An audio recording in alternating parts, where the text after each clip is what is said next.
আসসালামু আলাইকুম barrister mister M Q Hasan. ওয়ালাইকুম আসসালাম। একটা ল্যান্ডমার্ক বিল হাউস অফ কমন্সে উপস্থাপিত হয়েছে, এ ব্যাপারে কি আপডেট আছে? লেবার ল্যান্ডমার্ক একটি বিল পাবলিশ করেছে এবং সেই বিলটার নাম হচ্ছে border security asylum and immigration bill. এটা 74 পেজেস বিল। এটা ইন্ট্রোডিউস করা হয়েছে হাউস অফ কমন্সে অন 30th of January 2025-এ এবং গিভেন ইটস ফার্স্ট রিডিং, যেটা ওই তারিখে হয়েছে এবং সেই ক্ষেত্রে ফর্মাল প্রসেস হয়েছে উইদাউট এনি ডিবেট। আর এই বিলটারই সেকেন্ড রিডিং স্টেজ আসছে 10th of February 2025-এ, যখন এমপিরা তাদেরকে অপরচুনিটি দেওয়া হবে ডিবেট করার জন্যে এই যে বিলটার যে মেইন প্রিন্সিপাল আছে সেগুলোর উপরে। তা হোম অফিস তাদের একটি প্রেস রিলিজে বলেছে যে এই landmark legislation introduce counter terrorist style power মূলত এটা একটা দেওয়া হয়েছে এবং এটা দেওয়ার কারণ হচ্ছে যে identify, disrupt and smash people smuggling gangs, মানে গ্যাংরা যে যে ধরনের স্মাগলিং করে থাকে সেটাকে মূলত আইডেন্টিফাই করা, ডিসরাপ্ট করা এবং স্মাশ করার জন্য মূলত এইটা কাউন্টার টেররিস্ট স্টাইল পাওয়ার মূলত এই বিলে দেওয়া হয়েছে। এবং এছাড়াও এই যে stronger powers to seize and search mobile phone কিন্তু আগে সিজ এবং সার্চের একটা পাওয়ার, স্ট্রঙ্গার পাওয়ার কিন্তু এই বিলে দেওয়া হয়েছে। এছাড়াও অফেন্সেস এগেনস্ট গ্যাংদের বিরুদ্ধে মূলত আরও পাওয়ার দেওয়া হয়েছে। তার ভিতরে যদি কেউ কনস্পায়ারিং করে থাকে টু প্ল্যান ক্রসিং, যদি ক্রসিংয়ের জন্য প্ল্যান করে, কোনো সেলিং অর হ্যান্ডেলিং যদি করে থাকি স্মল বোট পার্টসগুলো ফর ইউজ ইন দ্য চ্যানেলে ইউজ করার জন্য, এবং সাপ্লাইং ফোর্স আইডি ডকুমেন্টস। তো এর যে মেজর কিছু আছে, measures included by the bill include, মানে কি কি এই বিলের ভিতর আছে সেটা নিয়ে আমি জাস্ট একটু শর্ট করে বলে দিচ্ছি। বর্ডার সিকিউরিটি কমান্ডার একজন থাকবে, সেটা designated by the secretary of state to oversee border security function.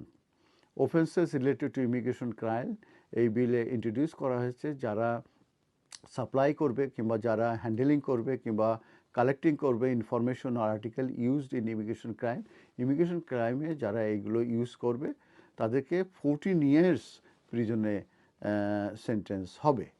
এরপরে যেটা আছে এই bill criminalise actions that endanger lives during sea crossing to the UK. এরপর আছে search power for electronic device, তার ভিতরে যে সার্চ করতে পারে, সিজ করতে পারবে কিংবা রিটেন ইলেকট্রনিক ডিভাইসেস যদি suspected two content information related to the immigration. মানে যদি কোনো ডিভাইস যদি সাসপেক্ট করা হয় যে তারা ইমিগ্রেশন রিলেটেড কোনো ক্রাইম করছে, সেগুলো কিন্তু সিজ কিংবা সার্চ করা যাবে। ইনফরমেশন শেয়ারিং প্রভিশনস, এই বিলটা ইন্ট্রোডিউস করতে যাচ্ছে যে কাস্টমস ইনফরমেশন যেগুলো আছে including trailer registration data and others information এবং ভেরিয়াস অথরিটিস, এগুলো মূলত শেয়ারিং করা যাবে। এই শেয়ারিং প্রভিশনটা এখানে রাখা হয়েছে। আর যে এই বিলটা রিপিল করবে safety of Rwanda asylum and immigration act 2024 এবং certain provision of illegal migration act 2023। আর ইমিগ্রেশন অ্যাডভাইজার যারা যারা আছে তাদের জন্য রেজুলেশন অ্যামেন্ডমেন্ট করা হয়েছে। সেক্ষেত্রে ইমিগ্রেশন অ্যাডভাইজাররা কিংবা সার্ভিস প্রোভাইডাররা তাদেরকে ইনশিওর করতে হবে যে বেটার ওভারসাইট অ্যান্ড অ্যাকাউন্টেবিলিটি তাদের থাকতে হবে। আর ডিটেনশন অ্যান্ড ডিপোর্টেশনের একটা প্রভিশন এখানে অ্যাড করা হয়েছে এবং সেখানে বলা হয়েছে যে এই ডিটেনশন পাওয়ার মূলত এক্সপ্যান্ড করা হবে, including allowing detention while the Secretary of State is merely considering whether to make a deportation order. যখন কাউকে ডিপোর্টেশন অর্ডার দেওয়া হবে কি হবে না সেই সময়ে যে কোনো ইন্ডিভিজুয়ালকে ডিটেনশনে রাখতে পারবে এই ধরনের একটা প্রভিশনও এই বিলে রাখা হয়েছে।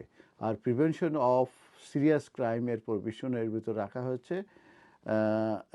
এই হচ্ছে যা জাস্ট সামারি অফ দ্য বিল, এবং এটার যে মেন উদ্দেশ্য সেটা বলা হয়েছে যে বোট ক্রসিং করে থাকে মিলিয়নস অফ পিপল, তারপরে যেসব বোট ইউজ করে থাকে, বোটের পার্টস ইউজ করে থাকে, তারপরে মোবাইল ফোনের কথা বলা হয়েছে, কিংবা ইলেকট্রনিক যেসব ডিভাইস আছে এগুলোর কথা বলেছে। এইগুলোকে মূলত কন্ট্রোলে আনা কিংবা সার্চ করা, সিজ করা, এটাই মূলত এই এই যে এখন আইন হবে, আইনের উদ্দেশ্য হবে।